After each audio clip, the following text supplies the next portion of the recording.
मैं इस वक्त जिस जगह पे हूँ इसको लाल कोठी के नाम से भी जाना जाता है, अमृतसर की लाल कोठी।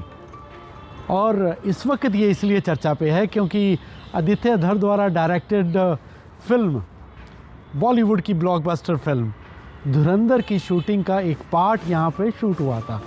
रहमान टिकैत का किरदार यहाँ पे निभाया गया था, शूट हुआ था, और उसके बाद इस हवेली की चर्चा ज़्यादा होनी शुरू हुई।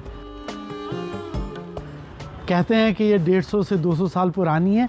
इसकी फ़िलहाल की जो मलकियत है वो क्षेत्रीय महात्मा गांधी आश्रम ट्रस्ट के पास है।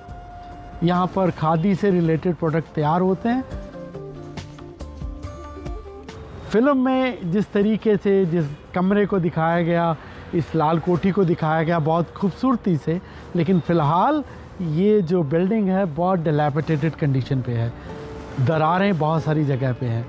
ट्रस्ट के लोगों का कहना है कि उनके पास इतना पैसा नहीं है कि इसको मेंटेन भी किया जा सके। उनको खुशी है कि धुरंधर ने बहुत अच्छा पैसा कमाया, लेकिन उनको इस बात का मलाल ज़रूर है कि इस बिल्डिंग को मेंटेन करने के लिए उनके पास पैसे नहीं हैं।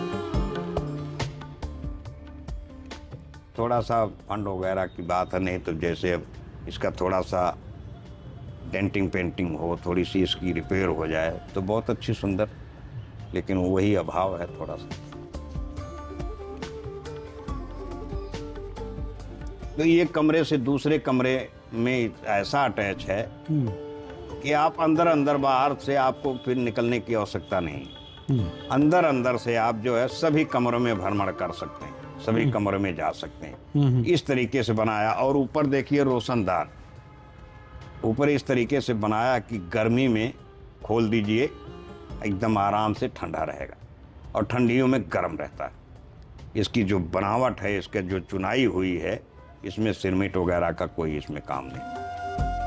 लाल कोठी के नाम से इस बिल्डिंग में इस वक्त जितने भी कमरे हैं उन कमरों की छतें या वहाँ पे दरारें ज़रूर हैं, लेकिन जब फिल्म वाले आते हैं अपने हिसाब से कुछ मेंटेन करके वो उसको अपना काम कर लेते हैं, लेकिन बाद में ये फिर वैसे उसी हालातों में ये बिल्डिंग आ जाती है। इस फिल्म की कामयाबी पर ये लोग बहुत खुश हैं। ये चाहते हैं कि सरकार या और भी इनके पास तरीके वसाइल बने, इस बिल्डिंग को मेंटेन कर सके, किसी तरीके यहाँ पे और भी शूट हो, लोग आएँ, और ताकि इसमें रौनक दोबारा से इस बिल्डिंग में बढ़ सके।